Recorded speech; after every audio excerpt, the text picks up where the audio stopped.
Hi, my name is Emree Jensen. I'm a sophomore English major with a focus in writing and rhetoric at Georgia Gwinnett College.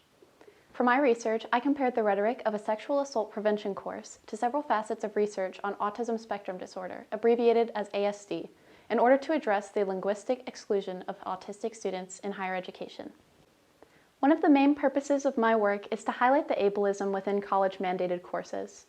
Many of you attending this conference are probably familiar with the Campus Sexual Violence Elimination Act and are also probably familiar with higher academia's dedication to creating a checklist of legally enforced allyship. Within our institutions, this requirement is more normalized. Students and staff participate in the required diversity training or sexual assault prevention course, while the institutions themselves refuse to implement other forms of allyship. Since institutions require students to take these courses to satisfy legal requirements, it is essential to examine, critique, and demand adaptation to these courses ourselves. It is especially important since these required courses are meant to provide students with the tools to create justice for things as serious as sexual violence on campus. If we fail to acknowledge and critique these courses, we fail to educate and protect all students from the realities of higher education.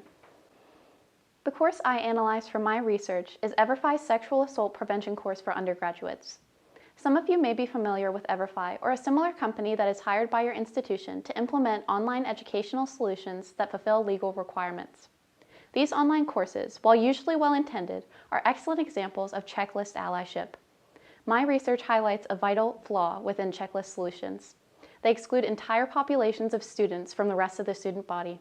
For instance, the Everfi course I dissected uses two main weapons: vague language and lack of community. Vague language includes phrases like, "You should always feel comfortable expressing how you feel." The wording of this makes it a difficult task to achieve, especially for those who struggle with verbalizing their emotions. Vague language also includes polarizing language, such as always and never, which can be confusing to autistics who struggle with black and white thinking and gray areas. As for a lack of community, these courses are exclusively online and lack the communal aspects that are needed to make the learning more accessible to autistic students.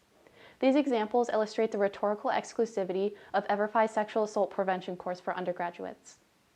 Using vague language and having a lack of community also calls attention to the disconnect between the assumed audience and the actual audience. I determined the assumed audience by asking who is rhetorically included in the conversation, and then determined the actual audience by asking who is rhetorically excluded from the conversation and rendered invisible.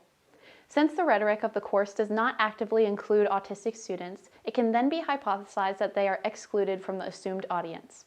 Therefore, the assumed audience is non-autistic, also known as allistic, students, and the actual audience is autistic students. Based on my rhetorical analysis, this course is not designed to acknowledge or understand autistic undergraduates, reinforcing the invisibility of autistic students in academia. This invisibility within a sexual assault prevention course is incredibly harmful considering autistic students already face a higher risk for sexual violence.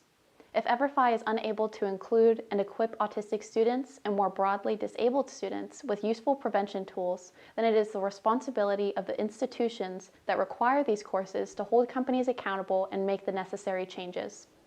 Autistic students must be made visible through our rhetoric.